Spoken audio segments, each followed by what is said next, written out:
afternoon, everyone. Call to order our city council meeting scheduled for today, June the 26th, 2026. Have roll call, Ms. Adams. Mayor Clea McCaw. Present. Vice Mayor Carolyn Flowers. Present. Councilmember Faye Jackson. Present. Councilmember Ken Kilmery. Present. Councilmember Angelica Landry. Present. Councilmember Brian Myers. Present. Councilmember Mark Rodriguez. Present. Mr. Mayor, you have a quorum. Thank you, ma'am. We'll have our invocation by Pastor Randy Youngblood of Thunder Mountain Community Church. After he has concluded, we'll have our pledge of allegiance by Councilman Myers. Please stand. Hey everyone, it's a pleasure to be here. Oh, Father, we are so blessed to live in the city, in the state, in this country. And as we approach our 250th anniversary as a country, we need your blessing. We need your blessing for unity. We need your blessing to ground us again on the values that form this great nation. And we ask you for your help. And we also seek your help here on this level. Bless these men and women who have the task and the responsibility of governing. I pray that their work would be a joy and not a burden. Thank you for the way they serve us, and help us as a community to serve one another. And we pray this through the name of Jesus. Amen. Amen. Please remain standing and face our flag as we say our Pledge of Allegiance. Pledge of Allegiance. To the flag of the United States of America and to the republic for which it stands, one nation, under God, indivisible, with liberty and justice for all. Thank you, Pastor Youngblood. So good to see Kim. Afternoon, ma'am. And we'll go to our item number 1, Councilwoman Landry. Thank you, Mr. Mayor. I move that the agenda for the June 25th, 2026 council meeting be approved as written. Second. Been properly moved in second. Any discussions? I'll call for the vote. All's in favor? All's opposed? Hearing none. See, that is passed. Tonight we don't have no awards, and we'll go to our city manager report, sir. Thank you, Mayor McCaw, members of the council. Upcoming calendar, our next regularly scheduled work session is scheduled for Tuesday, July 7th, 3 p.m. here in the council chambers, and then your next regular meeting is July 9th, Thursday at 5 p.m. here in the council chamber. A reminder that city offices are closed on Friday, the 3rd of July, in observance of the 4th of July holiday. And then, of course, then our refuse service will change. So Monday pickups, the second one will be on Wednesday. And then Tuesday pickups, the second one will be on Thursday. There will be no special pickups next week. Just a few projects tonight. The request for proposals for pre-employment and CDL physicals. Those proposals are due in on July 10th. And, of course, we'll let you know how that is going. The Julio Cesare pavement replacement, as we discussed on Tuesday night, the bid came in well over budget, so we'll have to look at maybe breaking up that project into two and then adjusting the scope of work and rebidding it for next year, so we canceled that particular solicitation. The request for proposals for veterinary services annual contract, we received 4 proposals. We expect to make multiple awards here, and those are currently under review. And then finally, the annual street maintenance for the year is completed. So very good, and I appreciate everybody's patience, particularly on the Coronado Drive closing. I know that caused some consternation, but it's not a roller coaster anymore, so we're happy about that. So, and that's all I have tonight. Thank you very much. Thank you, sir. Any questions, comments for our city manager? All right, we'll move on. Item number 2, Councilman Rodriguez, sir. Thank you, sir. Mr. Mayor, I move that the consent agenda items consisting of the work session minutes of June 9th, 2026, and the regular meeting minutes of June 11th, 2026 be approved. Second. Probably moved in second. Discussion items. I'll call for the vote. All those in favor? Aye. Opposed? Hearing none, seeing none is passed. Item number 3, Councilwoman Jackson. Thank you, Mr. Mayor. I move that Resolution 2026-043, approval of the fiscal year 2017 budget, be approved. Second. Been properly moved in second. Staff report. Good afternoon, Jen. Good afternoon, Mayor and members of council. We are at the home stretch here with the tentative. So the city's fiscal year 2026-2027 tentative budget is proposed in the amount of $140,710,916. Through council adoption of this resolution and pursuant to state statutes, the budget will be capped. That means that the final budget may be less than or equal to the tentative amount but may not exceed it. The state forms and memo with the summary of changes from the tentative book have been included with the resolution. And again, a reminder, approval of the final budget is scheduled for July 23rd, and the resolution to adopt property tax levy is scheduled for August 13th. Excellent. Any questions? Yes, ma'am. Yeah. Yeah, I really appreciate all the work that goes into this process. It's like there's always some part of the budget that's happening at all times, Yes. and all the work that goes into it. And I like how pieces are brought forward in the work session and explained, and updates are brought forward and everything. And I think that's really a really great thing that for us to understand, and as well as the public to be able to understand it too. And when we get that big old book, it's very daunting, but it's written, it's put together so well that I feel like anybody can open it and be able to understand and see all the work that goes into it, but then also understand how important it is to have that. So thanks to everybody for all that they do, and we probably have one of the best budget books, I would imagine, in the state. So I appreciate all the work. Thank you. Thank you. Any other? Thank you, ma'am. I'll call for the vote. All those in favor? Aye. Opposed? Hearing none. Seeing none, it is passed. Thank you. Thank you, ma'am. Call for item number 4, Vice Mayor Flowers. Thank you, Mr. Mayor. I move that Resolution 2026-044, approval of the change in collection of credit and debit card merchant fees, be approved. Second. Probably move second. Staff report, Mr. Phillips. Good afternoon, sir. Good afternoon, Mayor, members of council. Over time, the city is taking credit cards, and the credit card companies and interchange fees have gone up, despite working and negotiating with them last year to get the fees down. Through February for this fiscal year, the credit card fees are $200,000, which is basically about 3.7% of the aggregate fees that we have paid. This proposal would then transfer the actual payment of the fees, like many people do nowadays. The actual interchange fees, the exact interchange fees would get paid by the customer when they use their credit card. The one exception is Laura's leisure fees, because per the city policy, she is to try and recover 100% of the direct cost of operations, and her charges and fees, because RecTrack and Square are only credit card based, her fees are already have those fees baked in as part of the city's financial policy that was adopted by council many years ago. These would deal with, for instance, the community development software, the new FOIA software, the new animal control software, and Tyler Technologies. Our sewer sand payments are the big ones related to this. So this would just then have the customer pay the fees, and we'd actually get the total fee paid. The customer would pay the actual fee that's paid to us. Be happy to answer any questions you may have. Any questions, sir? Just to be clear, as we discussed at the work session 2 days ago, if somebody's using a bill pay function, say through Bank of America, they're not going to get hit with the fee, right? Correct. If they go onto their bank and they do the electronic check like many banks do, every other month, Jill's people get like a 2-inch stack of checks from from Wells Fargo Bank that has all those customers writing the electronic check to the city. There'll be no fee for that. Okay. And if we can get the e-check in Munis, there would be no fee for that one either. It's just This is like just Visa, credit. Visa, this is just MasterCard, debit and credit cards, because many times the debit card processes a credit card, and we have to pay those fees. And since those are specific to those transactions, we're just passing those on to the customer. And for most merchants, it's your say switch in their system that they then pass it on instead of charging us for it. Any other questions? Mr. Mayor. Sir? Thank you, Mr. Mayor. Hey, David, can you clarify, was there a law change that allowed us to do this, and that's why we're doing it now? There's been a change in the law. Way back when credit cards were common, you had to have, it's a convenience fee, and you weren't supposed to be allowed to offer a cash discount.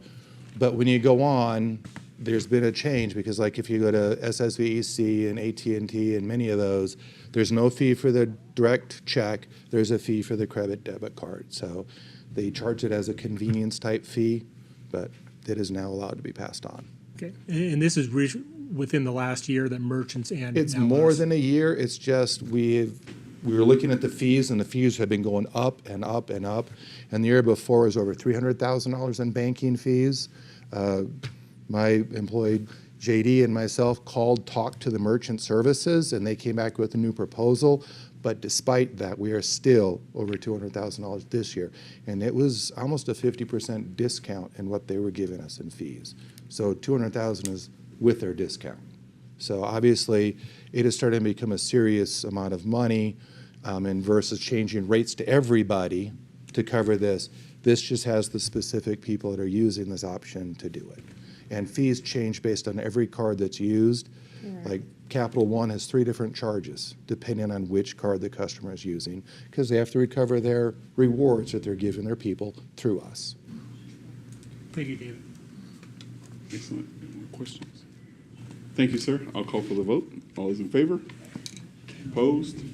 Hearing none, seeing none, it is passed. And we go to our new business, item number 5, Councilman Kilmurray, sir. Thank you, Mr. Mayor. I move that resolution 2026-045, amending the policy for city employee retiree health coverage be approved. Second. Properly moves in second. Staff report, Ms. Quinn. Good evening, Mayor and City Council. This resolution consolidates the complete city policy in regards to retiree health. The city has offered health care to retirees since 1983, and over the last 30 years, we've amended it 4 different times. So the first thing that's in this resolution is that we put all the policies regarding the retiree health into one document. So that's what you see in Exhibit A. There is one change we are recommending effective for retirees that retire August 1st or after. A little bit of history. We do have lots of retirees on the city's insurance right now.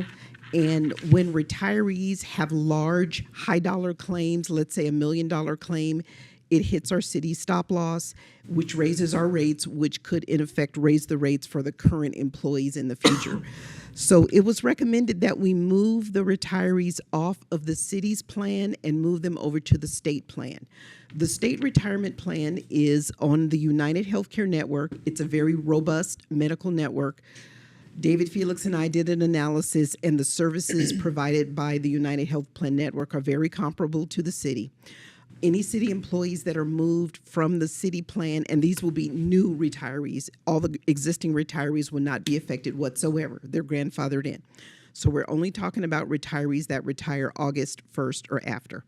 For the employee that was hired before July 1st, 2012, when they retire, they would be instantly moved to the state plan, and the employee would receive subsidies from the city. So if there's any differences in premiums, the city would pay the subsidy to the employee. So financially, there would be no difference between the city plan and the state plan. The only difference that the employee would see is that instead of going through the Blue Cross Blue Shield network, they would be going through the United Healthcare Network. And we did a couple of comparisons. Most of the main doctors that the employees use are on the United Healthcare Network, so the employees shouldn't have to risk changing doctors. The city would provide the subsidy every quarter in advance, so the employee would not be out of money. And we've determined that the highest plan offered by the state, because the state offers 3 plans, the Choice Premier is the one we will subsidize because it's the most robust one and it's most equal to the city's plan, and we feel that the employees would feel no difference. I did check, Councilmember Myers, were there any employees that were concerned about the change? And I did verify we didn't get a single person saying, I need to retire now to stay on the city's plan. We haven't heard anything. So we did get a question from about 6 employees. We answered their question about the change. We let the employees know about a month in advance to give them 30 days to consider it. And no one decided to retire earlier, which is wonderful. So we are asking your approval of this resolution today. Any questions, comments? Yes, go ahead. Yes, ma'am. Go ahead. Yes, ma'am. Oh, I'm sorry. We're both in this. I am a ma'am. Okay. Did you say August 1st or did you? Sorry. Yeah, the resolution says July 1st, but because when council approves the resolutions, they're not effective for 30 days. We didn't want to have a weird 30-day window, so If the employee elects to retire in July, they're still going to be on the city plan, but effective August 1st, if they elect to retire August 1st or after, they will be on the state plan. Oh, okay, thank you. I just want, so we're going through this process. Common practice for most cities in Arizona do this similar thing. I mean, I know some of the bigger cities can afford to keep them kind of on the supplemental. But was that part of like the research when you guys reached out or looked at the data for other cities? Is that common practice? Well, City of Sierra Vista is very unique in regards to medical care. Your city manager has made a policy to offer some of the best health care in the state in order to continue to attract people. In research with our payroll benefits coordinator, not a lot of cities offer to continue the city health care after the employee retires. So it's very beneficial to the employees who've been here since 2012. For the tier 3 ones, I know, for the tier 3 ones, for anyone hired after July 1st, 2012, they're automatically get put on the state plan and the city doesn't subsidize, which is the standard practice that most cities are doing because it really is expensive to keep retirees on the health plan, but it was a benefit back then. Economy was different, the world was different, but we definitely don't want to make any changes to a promise that we did make to the employees who are all hired before July 1st, 2012. Okay, thanks. Yes, sir. Just one last question, and I just want to be thorough. It sounds like I probably already know the answer to the question, and thank you very much for following back up as you just did. So no employees seem to be racing to the door to retire early or anything like that. It could be that some employees just aren't in the zone to retire. Have you had any pushback from any of the unions, like police, EMS, fire, or anything like that? Any of the unions that say, hey, this is not what we want or anything No, like sir. that? Okay, that's all I'm looking for. Thank you. Thank you. I'll call for the vote. Thank you, ma'am. All those in favor? Opposed? Hearing none, seeing none, it's passed. Thank you. And we'll go to item number 6, Councilman Myers. Yes, thank you, Mayor. Mr. Mayor, I move that that Resolution 2026-046, approval of an intergovernmental agreement between the City of Sierra Vista, Cochise County Sheriff's Office, and Cochise County Community College District for the continuance of a regional police academy, Salida, be approved. Second. Properly moved in second. Staff report, Chief. Good afternoon, Mayor, members of council. With this resolution, I'm requesting a renewal of our intergovernmental agreement between Cochise County Sheriff's Office, Cochise College, and the City of Sierra Vista for our Regional Police Academy, which has been a very successful training environment to train police officers here locally. We've now had this in place for several years. Started at the Douglas campus of Cochise College and then moved to Sierra Vista campus. Now they have dormitories and an indoor firing range, a driving track. We are literally top-notch, state-of-the-art when it comes to training our police officers here compared to the rest of the state. Worked very hard. I'm very thankful for a lot of the work that even some of our legislators have done to procure some funding for this project. We want to continue this endeavor through our IGA, and under that IGA, Sierra Vista Police Department provides a full-time recruit training officer to the academy, and that officer works daily, just working with the recruits as a counselor and a mentor. And under this IGA, the recruit training officer receives reimbursement for their overtime costs in the amount of $13,570 per 20-week academy, and we do 2 20-week academies each year. Additionally, the recruits are enrolled in 30 college credit hours, and when they graduate from the police academy, they earn 30 college credit hours. There's some tuition costs that come with that. We get up to 3 recruit tuition costs waived for our contribution as instructors in the academy. So with that, we want to continue this great partnership, and we have a couple officers already hired on that are going to be going to the July Academy class. And with that, I'll entertain any questions. Of course, yes, sir. Are the July officers, is that this FY or next FY? It's next fiscal year. So will that be our 3 that we get credit for? Yes, it would be. It would Okay. be. Yep, sure would.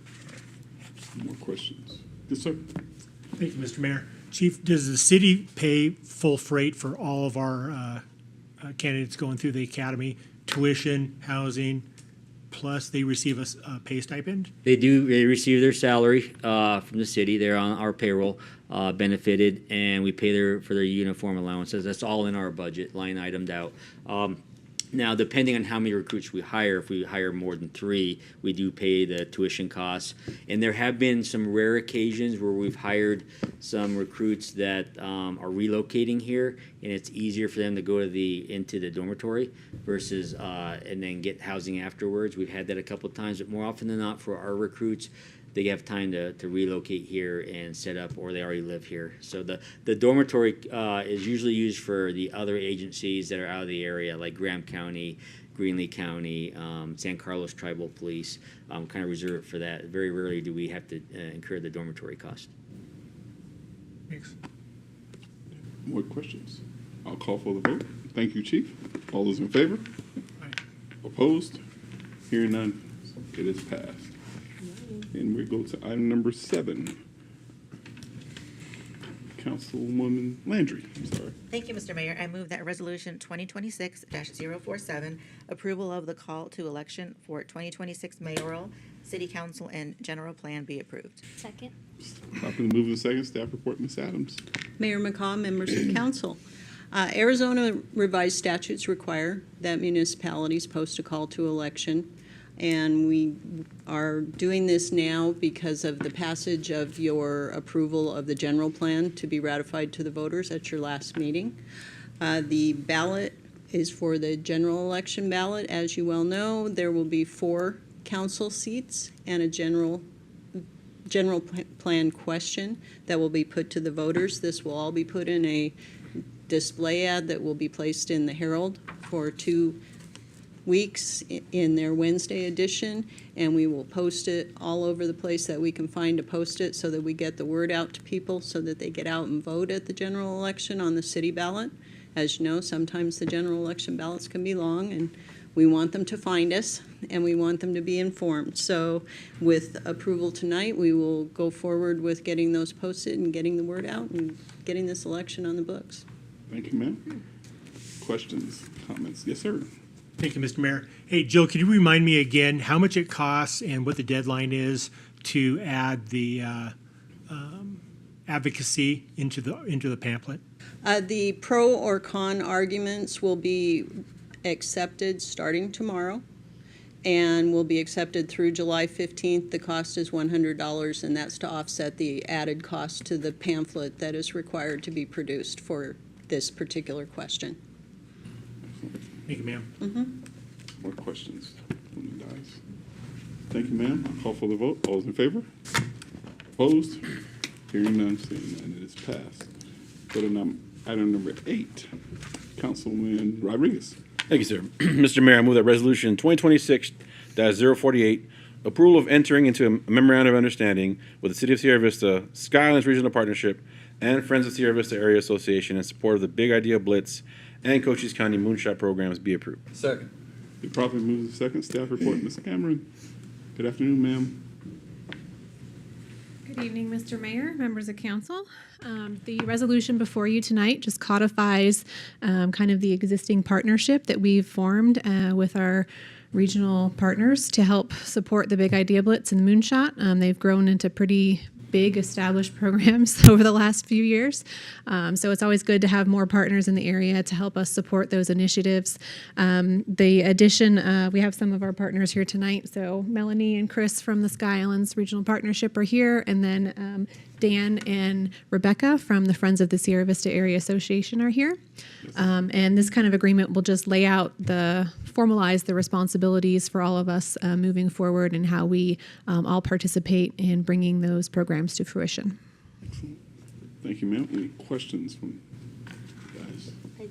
Yes, ma'am. I just want to thank the community partners who are helping us pull this off again. Yeah, and good work keeping everyone together, herding the cats. Absolutely. Yeah, thank you. Excellent. I'll call for the vote. All those in favor? Opposed? Hearing none, seeing none, it is passed. Item number 9, Councilwoman Jackson. Thank you, Mr. Mayor. I move that Resolution 2026-049, approval of entering into a memorandum of understanding with the City of Sierra Vista and Local First for small businesses loans be approved. Second. Staff. Probably moves and seconded. Staff report. Ms. Cameron again. Thank you, Mr. Mayor, members of council. This resolution brings about 6 months of research to fruition. The council strategic leadership plan 10.2, initiative 10.2 was to explore options for partnership of establishing a revolving loan fund for small businesses. Through several meetings and engagements with different banks, lenders, and potential partners, we arrived with Local First. They've been very responsive, very helpful in answering our questions. They have a proven track record. They've already done this with the city of Safford and Greenlee County for businesses in Graham and Greenlee with great success. Proven history of being able to recover those loans and keep pushing them out into the community. You'll notice there is a budget appropriation of $50,000 for this, but this timing actually works out really great for us because at the end of the fiscal, we're able to utilize the end of year funds that we didn't use for UACI sponsored launch this year and for business attraction. So we're really able to maximize where moving into next fiscal, we don't know what we'd have to use yet. So I'm happy to answer any questions you guys have. Any questions? Yes, sir. Okay. Yes, you go ahead. I'm sorry. Hey, thanks, Diana. So can you clarify the $50,000 that the city is providing? Is that just seed funding as an investment by the city that will be paid back, or is it purely a grant to Local First? It's not really either. So it will establish the loan fund, which is the pot of money that the entrepreneurs or the businesses will apply through. Those funds will go out in the form of loans and then be paid back to Local First into that same pot of money.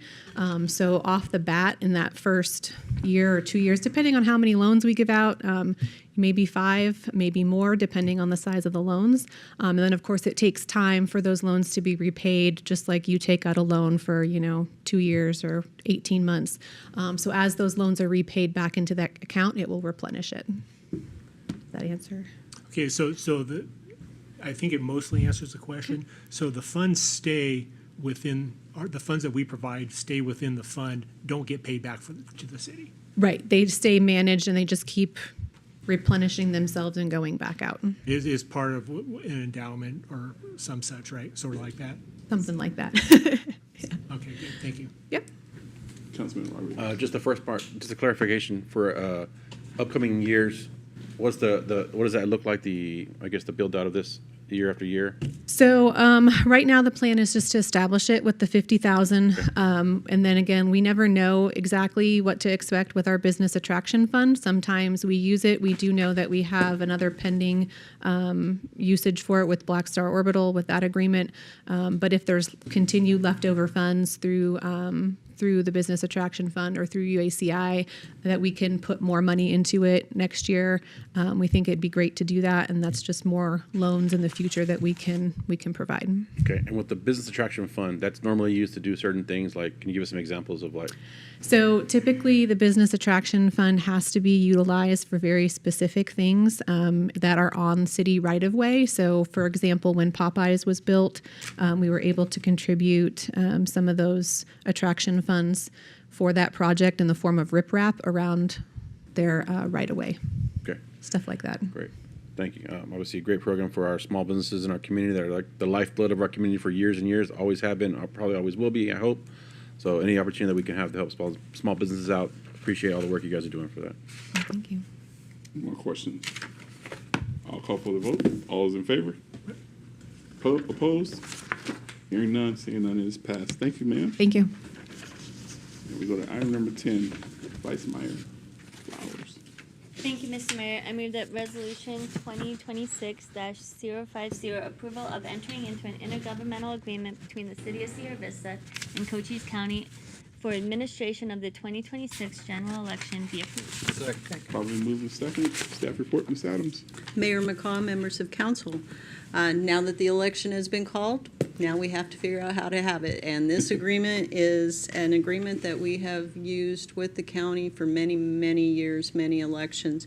It is a very beneficial IGA partnership that we have with the county for them to, they do the heavy lifting when it comes to the election. They hire all of the poll workers, they locate the polling places, they have all the tech They have all the security, the cyber, everything falls down on them. It really truly is a one-sided job, but I'm glad that they do it, because it would be something that would be a very large burden on the city if we tried to do this on our own.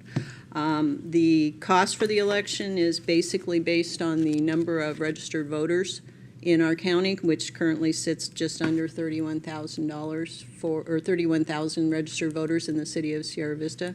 The agreement specifies we pay 75 cents per registered voter, whether they cast a ballot or not. So the estimated cost for the election this year will be probably somewhere in between $25,000 and $27,000. And that is a bargain in my book. And the election director, Melissa Vaughn, is here tonight. If you have any questions about her shop, she'd probably be happy to answer them for you. Good to see you, Melissa. Are there any questions?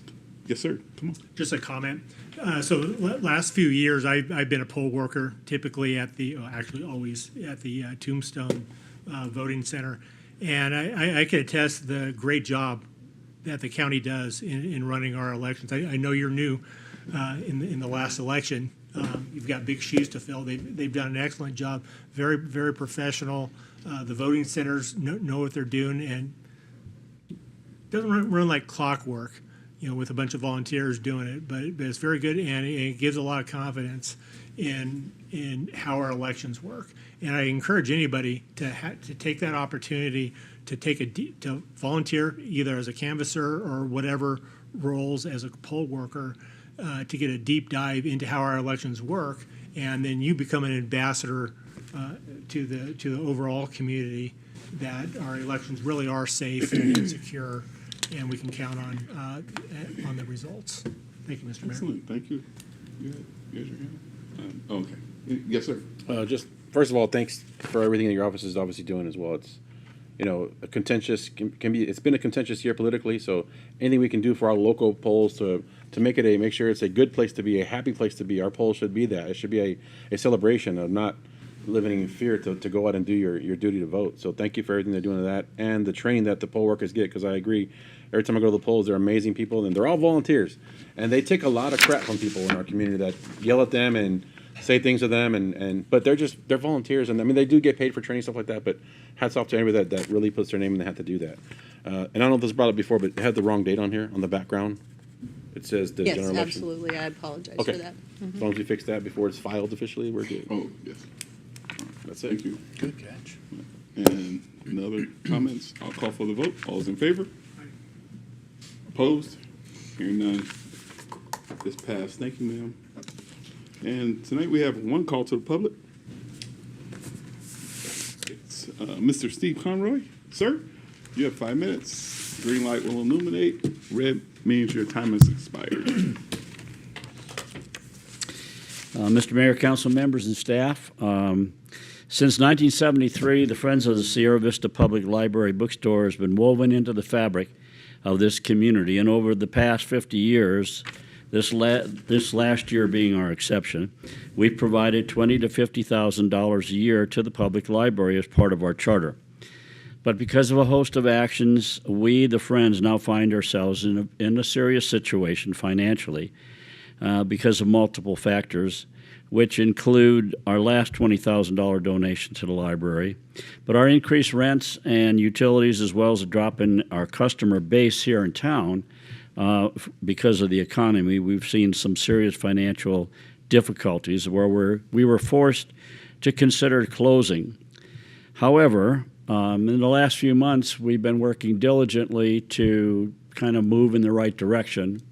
One of those things, we talked to our property manager. They have agreed to drop our rent from $8,500 to $5,000 a month for the next 6 months. So that gives us a little breathing space.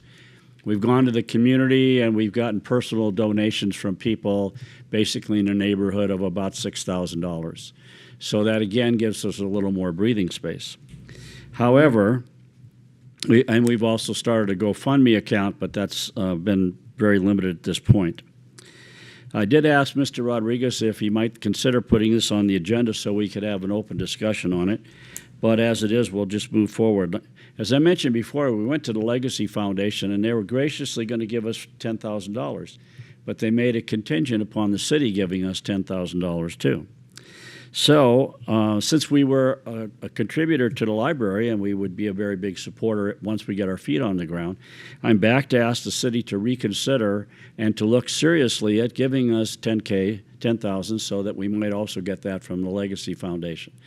I believe that within 6 months, because right now our online sales have now jumped to around $4,000 a month.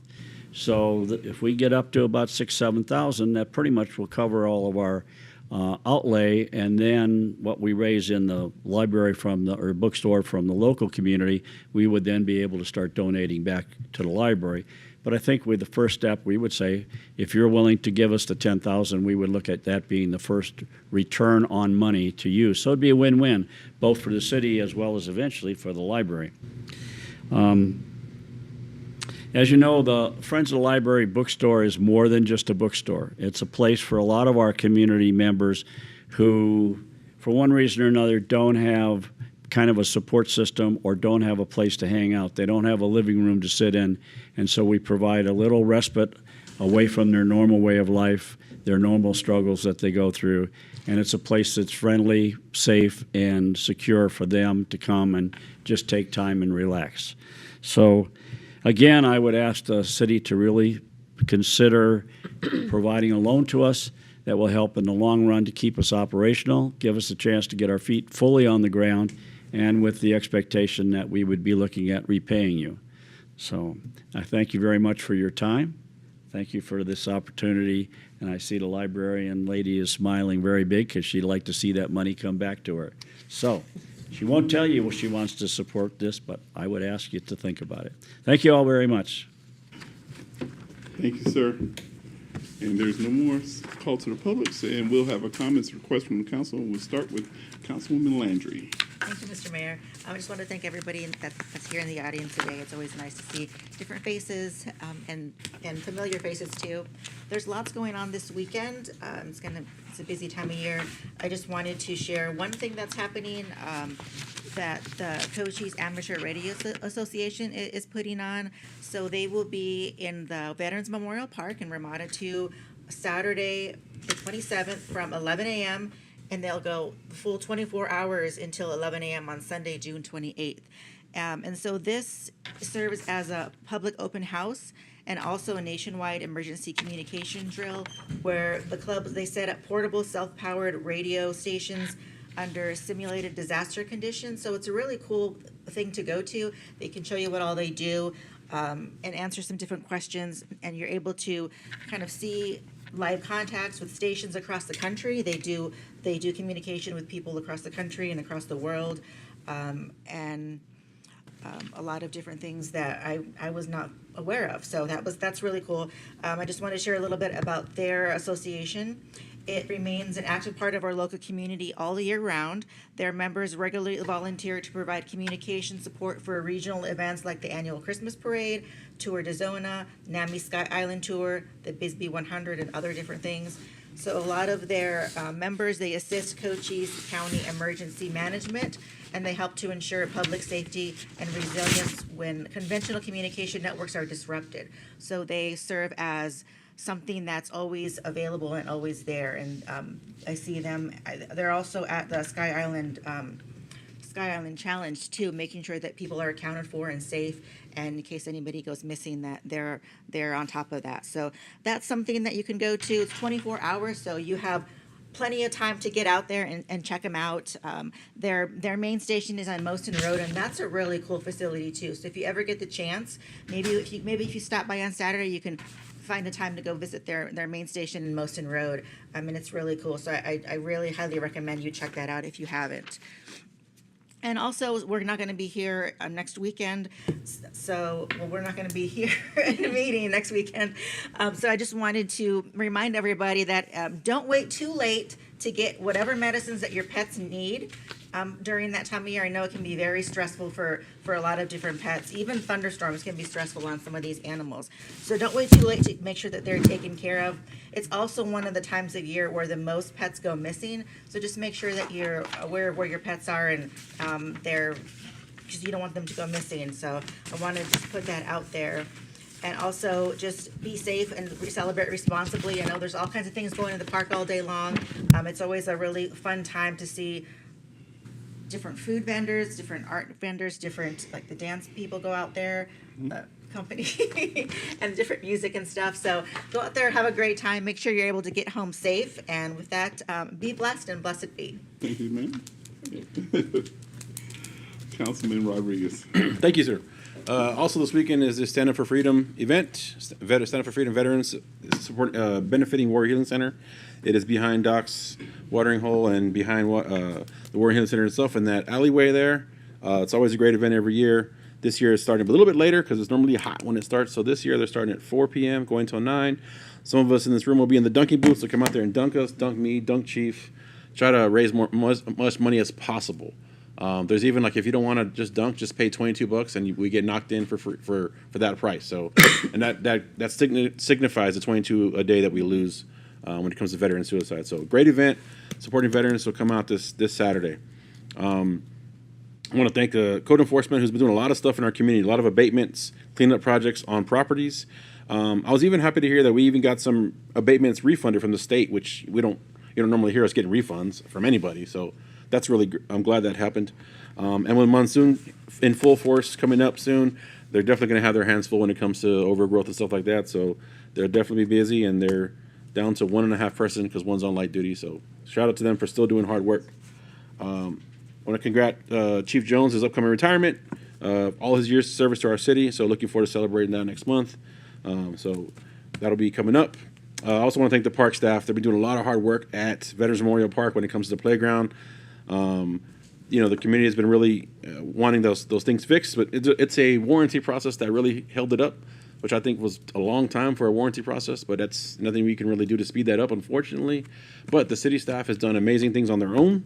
They've even come up with some local fixes in case it happens again and they have to send the things out for warranty and they want to take 10 weeks to respond to us. So, but they're doing great things there, and as well as Tompkins Park with the dog park. A lot of gophers. Gophers are cute, but man, they're destructive. So they've been tearing up the lines out there, and then they're causing all the holes, and the dogs are digging. So it's a never-ending battle there in Caddyshackville. But the park staff is working hard. So I want to just give a shout out to all those people that are trying to do that, to fix that. I want to congratulate all the 2025 and 2026 MI Hall of Fame inductees. They didn't have a ceremony last year because they got doged, but this year they're doing them both together. So that's happening tomorrow. So congrats to everybody there. Chief Mike Campbell is one of my battle buddies, so he's going to be inducted. So I'm happy to see him in town getting inducted. And then my request, if we could just take a look at, since we have a lot of rain right now, just driving around, I've seen some water pooling, just to make sure that Fab Avenue is, I know it's still under the work, but make sure that's actually engineered as best as possible before we start putting stuff on top of it, because there is still some water pooling there. It looks like it's doing its job, but again, I know that's still being worked at. Timothy Lane does have a big pond in it, so that's something we definitely need to look at. And also North Ford Avenue up there by the Railroad Museum is having a lot of water issues again, because we already know those, but if we could just have somebody just take a look at it and make sure that we're approaching those the best way possible, so we're not causing any more problems. Because especially the one on Timothy Lane, it looks like it's gonna, I don't know if it's, those people have always had that lake in their front yard, but they definitely do now. So, and I hope it's something that we caused, and if it's so, we can go out there and fix it. That's all I have. All right. Councilwoman Jackson? Yes, Mr. Mayor. Thank you so much. We have so much going on this weekend between taking care of pets, Duncan, Mark Rodriguez. We also going to have hot dogs and brocks at Discount Tire. Our professional firefighters will be out grilling hot dogs and brocks, giving out chips and drinks and soda, and it's all free. So it's a community appreciation day, so stop by if you want out running errands. Come and get a hot dog. We're going to have cake as well for between 11 and 1. So definitely come out and grab a plate and say hello to us. I'll be out there too. I'm not grilling, but I will definitely be out there with them for sure. And that's it. Thank you, guys. Councilman Kilmurray. Thank you, Mr. Mayor. I look forward to Saturday and the Community Appreciation Day, Faye. I'll make sure I give you a burnt hot dog. All right. Yeah. Well done. So, a request from management. Could we add to the next work session agenda an item about council vote results and the PIO release. It was a message I had given to Adam, and if we could use my email to Adam that's in the current reading room file as the read aheads for that. And then the other part is a shout out to my wife of 24 years. Today is our anniversary, and right after the city council meeting, we're heading to Elgin to celebrate 24 happy years. Thanks, babe. Good job. That's all I have, Mr. Mayor. 24 more. Oh, you guys know about the Vegas trip? Oh, okay. Never mind. Councilman Myers. I don't have anything, but I would like to say congratulations to the Kilmurrays on their anniversary tonight. Excellent. Vice Mayor Flowers. Everything was already mentioned. But happy anniversary, Kilmurrays, and yeah, I'll also be at the Stand Up for Freedom dunking Mark Rodriguez. Do it. Be there too. Yeah. Thank you, Vice Mayor. Yes, do it for So charity. I won't be I'm speaking in Tucson for a scholarship dinner. So dunk him. You Okay, still then you, you you can can still carry donate it. via QR code. I think you can donate from far away. You can. We'll take your $22. Yes. I'll give you, I'll do I that. gotta beat Chris Leon this year. It's my goal. I'll make sure. I'll make sure. Happy anniversary, 2024, 24 more. And with that, blessed be and what? Be blessed.